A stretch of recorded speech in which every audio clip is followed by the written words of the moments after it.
जरूरत क्यों है? क्यों कि आपके लोगों पर हमले हो रहे हैं, आपके लोगों को मारा जा रहा है, आपके लोगों को जाति आधारित कुचला जा रहा है, उनका मान सम्मान तोड़ा जा रहा है। इसलिए आपकी इस इंडिया की बहुत जरूरत है। जाति आधारित हिंसा तो होती रही है, आए दिन दलितों के टोले में हमले होते ही रहे हैं, आए दिन उनकी बस्तियों को जलाया ही जाता रहा है। टारगेट करके ट्रेन के अंदर किसी मुसलमानों को शूट किया जाता है, ये चिंता करने की बात है। ऐसे ही सब सरकार आई नरेंद्र मोदी साहब की, ऊना में किस तरीके से दलितों की चमड़ी खींच ली गई और एक बड़ा मूवमेंट वहां से खड़ा हुआ। जिस तरीके का दलित असरसन हुआ, बैकवर्डों का असरसन हुआ, पूरा बहुजन मूवमेंट खड़ा हुआ। आज समता की चेतना की जो बात शुरू हुई है, धीरे धीरे हम इंसानियत की तरफ बढ़ रहे हैं और एक समाज ऐसा बनाने की कोशिश कर रहे हैं जिसमें सब मान सम्मान और समता के साथ रह सके।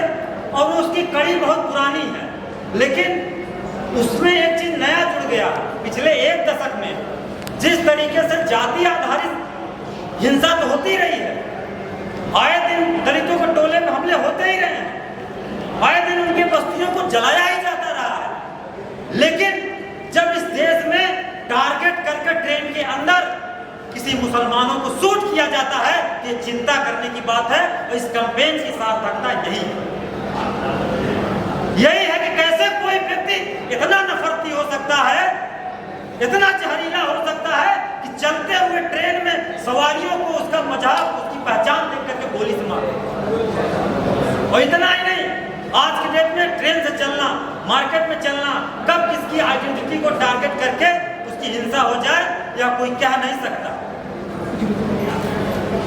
और वायलेंस के खिलाफ आज में तथागत बुद्ध से लेकर के अंबेडकर और फूले तक आप चले जाइए, कबीर, पीपा, रैदास, धन्ना, सबने कहा है कि सौहार्द को कैसे बचाया जाए। तो दूसरी चीज कि ये जो कैंपेन तब तक सार्थक नहीं होगा, या हम कहें कि वायलेंस फ्री इंडिया बनाएंगे कैसे, क्योंकि वायलेंस तो स्टेट पोषित हो रहा है, सत्ता संपोषित हो रहा है, सत्ता द्वारा किया जा रहा है। तो कुछ दिन पहले human right activist Colin Gonsalves साहब को सुन रहा था, वो एक बात कह रहे थे कि अगर स्टेट चाह ले तो किसी इलाके में चू से पू तक नहीं हो सकता, क्योंकि हमारा जो लोकल इंटेलिजेंस है, जो पुलिसिया सिस्टम है, उसके पास सारी इंफॉर्मेशन होती है कि कहाँ दंगा करना है, किसको मारना है, किसको सिस्टम के अंदर बचाना है। इलाहाबाद के अंदर क्या हुआ हम सब जानते हैं। और यही नहीं, जैसे ही सब सरकार आई नरेंद्र मोदी साहब की, ऊना में किस तरीके से दलितों की चमड़ी खींच ली गई और एक बड़ा मूवमेंट वहां से खड़ा हुआ। और आज तमाम छोटे छोटे दलों को, चाहे वो स्टेट लीड कर रहे हो या अपने एक हैसियत में, क्षमता में कम हो, लेकिन उनको एक जोड़ने की पहल एक राष्ट्रीय स्तर पर शुरू हुई है, जिसका नाम दिया गया इंडिया अलायंस। उसके बहुत सारे पार्टनर्स यहाँ मौजूद हैं, हमारे प्रोफेसर मनोज झा भी उनमें से एक है, हम उनको सुनेंगे।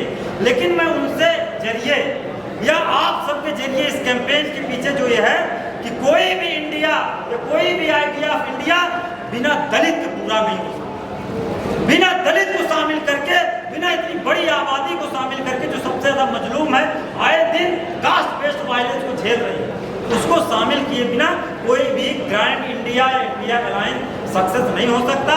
तो हमारी ये अपील है कि जिस भी तरीके से अगर हमारा ये पैगाम पहुंच जाए उन ताकतों तक, या हमारे बीएसपी के भी साथी हैं, मैं इनसे गुजारिश करूंगा अगर ये पैगाम अगर बहन जी तक पहुंच जाए कि आपकी इस देश में जरूरत क्यों है, क्यों कि आपके लोगों पर हमले हो रहे हैं, आपके लोगों को मारा जा रहा है, आपके लोगों को जाति आधारित कुचला जा रहा है, उनका मान सम्मान तोड़ा जा रहा है। इसलिए आपकी इस इंडिया की बहुत जरूरत है। इसलिए हम लोग पहले भी आइडिया ऑफ इंडिया में बिना बहुजन की संकल्पना को जोड़े कोई भी आइडिया ऑफ इंडिया की संकल्पना ही नहीं पूरी हो सकती है। बिना माइनॉरिटी को जोड़े उसकी सेफ्टी और उसके विकास और तरक्की को ध्यान में रखे हुए कोई भी इंडिया का संकल्पना नहीं हो सकती। यह पैगाम अगर हमारा पहुंच जाए तो हम इस कैंपेन को बड़े स्तर पर, और उसको जो मकसद है वो 2024 में कि इन सत्ता को हटा करके हम एक ऐसी सत्ता लाएं जहां वायलेंस का स्पेस ना हो। मैं इतनी सी बात आप लोगों लोगों तक रखना चाहता था। अगर हमारी बात आपके जरिए कई लोगों तक पहुंच जाए तो हमारे इस कार्यक्रम की भी सफलता होगी और मेरा बोलना उचित होगा। शुक्रिया साहब। अगर आपने अभी तक हमारा चैनल सब्सक्राइब नहीं किया है तो सब्सक्राइब करें और घंटी का बटन बिल्कुल भी दबाना ना भूलें ताकि सभी लेटेस्ट खबरें पहुंच सकें आप पे सबसे पहले।